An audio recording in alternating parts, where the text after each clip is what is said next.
महाराज जी, एक साधक हैं, वो किसी परिस्थितिवश यहाँ उपस्थित नहीं हो पाए हैं और उन्होंने विनम्र प्रार्थना की है कि अगर आप कृपा करके उनके इस प्रश्न का समाधान करेंगे तो उनको भजन में सहयोग मिलेगा जी। महाराज जी, इस अधम का प्रश्न ये है कि यदि पत्नी पति वंचक हो जावे पर पुरुष से रति करे तो क्या पति का क्या कर्तव्य है, क्या उसे साथ रखना चाहिए? पहला प्रश्न। हाँ, पहले ही प्रश्न एक एक का। जैसे अपने को पता चल जाए कि अपनी जो पत्नी है वो धर्म विरुद्ध आचरण करके पर पुरुष से रति करती है तो हमें चाहिए उसे प्यार पहले दे करके संभालना चाहिए, क्योंकि आजकल ये गलतियां साधारण स्वरूप धारण कर रही हैं। नए नए बच्चों को ना तो हम ब्रह्मचर्य के बारे में शिक्षा दे पा रहे हैं, ना हम उनको इस धर्म के बारे में शिक्षा दे पा रहे हैं। आज की जो नई पीढ़ी है, तो जैसे आज हमारा मन आया तो इस दुकान की वस्तु पाई, कल उस होटल की पाई, परसों उस होटल की पाई, ऐसे वो इन क्रियाओं को एक मनोरंजन समझने लगे हैं। कोई धर्मशास्त्र है वो ऐसा निषेध करता है, ये बात आज तक बच्चों तक पहुंच ही नहीं रही है। कितने ऐसे बच्चे हैं जो कहते हैं मुझे ये बात पता ही नहीं थी, और उनसे गलतियां, और कुछ ऐसे हैं कि प्रमादवश इन बातों को सुनते भी नहीं, मानते भी नहीं। अब क्या हुआ, जब उन बच्चों का ब्याह होगा तो उनका अभ्यास है। जैसे कोई एक बच्चा जब उससे परिचय प्राप्त हुआ तो उसने बताया हमारे 9 गर्ल फ्रेंड हैं। अब अपने लोगों के तो समय में मतलब ये तो अभी यही सुनने को मिलता है।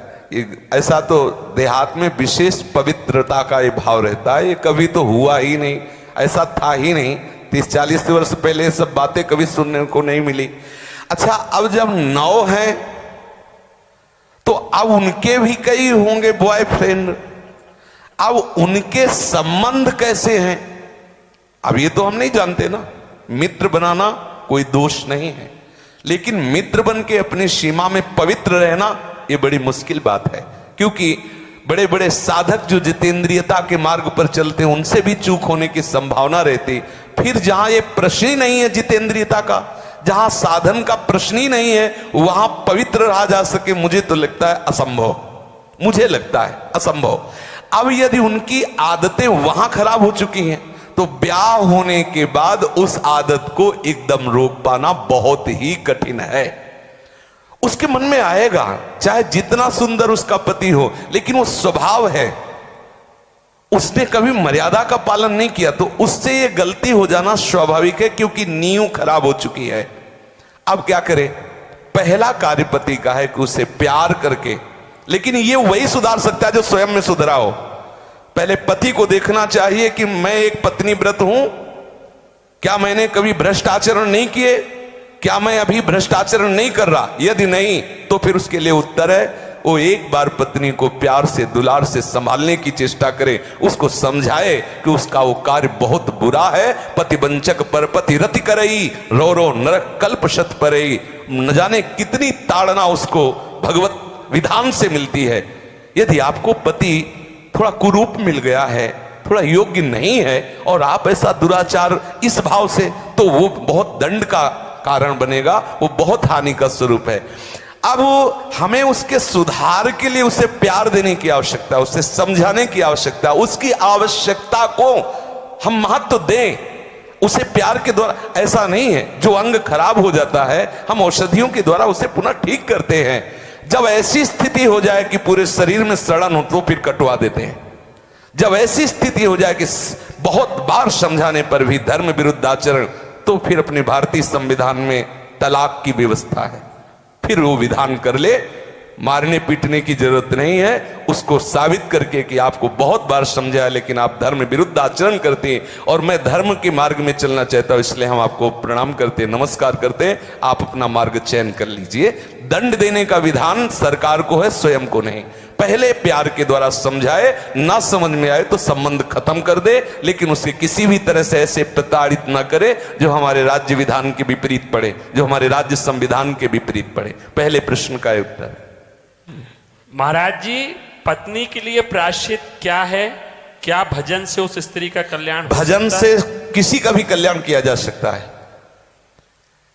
अगर वो व्यभिचारिणी पत्नी है और हमारे प्यार से वो सुधरना चाहती है तो भगवान नाम का आश्रय लेकर के उससे मार्ग में बढ़ाना चाहिए। वो निश्चित भगवत प्राप्त हो जाएगी, उसका निश्चित सुधार हो जाएगा। जब वैश्याएं भगवत प्राप्त हो गई तो वो क्यों नहीं हो सकती? गलती किसी से भी हो सकती, पहले गलती देखने वाले को देखना चाहिए कि मेरे अंदर गलती है कि नहीं।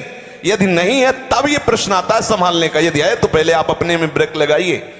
आप चलो भ्रष्ट आचरण से और उसको बनाना चाहो पतिव्रता तो असंभव। यदि आप सत्य मार्ग से चलोगे तो आप में वो दम है, वो प्यार है, उसे समझाया जा सकता है। कितने ऐसे सद्भावना वाले हुए हैं कि संस्कारवश वैश्यालय में फंसी हुई लड़कियों को उन्होंने पत्नी स्वीकार किया और एक सदगृहस्थी की तरह जीवन उनको यापन करने का अवसर दिया। फिर वो तो पत्नी है, यदि वो स्वभावश गलती कर जाती है तो ऐसा नहीं कि आप उसको दंड दें। प्यार के द्वारा आदत है बिगड़ गई, उसे संभाला जा सकता है, आदत से सुधार किया जा सकता है। यदि नहीं सुधरती तब त्याग का प्रश्न उठता है, फिर उसे त्याग दे देना चाहिए। दंड देने का अधिकार नहीं, कोई एक कि किसी तरह भी ऐसी पत्नी को मार देना चाहिए, नहीं, ऐसा अधिकार नहीं। भारतीय संविधान में और भागवतिक संविधान में, दोनों में नहीं। त्याग कर दो, आपका संबंध नहीं बनता तो नमस्कार, आप अपने मार्ग को देखिए। हमारा आपका पाणी ग्रहण संस्कार हुआ था धर्म पूर्वक चलने के लिए। यदि आप धर्म पूर्वक नहीं चलती, आप स्वीकार करो कि आपको बहुत बार समझाने पर भी फर्क नहीं पड़ा, इसलिए आप अपना मार्ग चयन कर लीजिए। ऐसा चलना चाहिए। और उद्धार तो अपिचेत दुराचारो भजते मां मनन्य भाग। जिसने ये निश्चय कर लिया अब लो नशानी अपना, आज से ही वो परम पवित्र है, आज से अभी साधुरेव समंतव्या सम्यक व्यवसिता। ऐसा गलती होती रही, स्वभावश गलती, आज से अब नहीं करूं। उसी समय से वो महात्मा है, वो पवित्र है, भगवत शरणागत है, इसलिए उसको आदर देना चाहे। कल ये पापी था, ऐसी बात ध्यान करके हम उसका कभी अनादर न करें। कल भूल से उससे गलती हो गई, आज उसने निश्चय कर लिया अब नहीं करूंगा, उसे भरपूर प्यार। मुझे तो लगता है प्यार से पशु को अधीन किया जा सकता है तो स्त्री को क्यों नहीं अधीन किया जा सकता? मुझे तो लगता है यदि हम उसकी एक एक वृत्ति को अपने प्यार में पगा दें तो संभाला जा सकता है। प्यार एक बहुत बड़ी सामर्थ्य है, प्यार में बहुत बड़ी सामर्थ्य है। कोई कितना भी गंदे स्वभाव का पुरुष हो या स्त्री हो, यदि वो परस्पर एक दूसरे को प्यार देने लगे तो सबको प्यार की भूख है, सबको प्रेम चाहिए, सबको चाहिए अपनापन।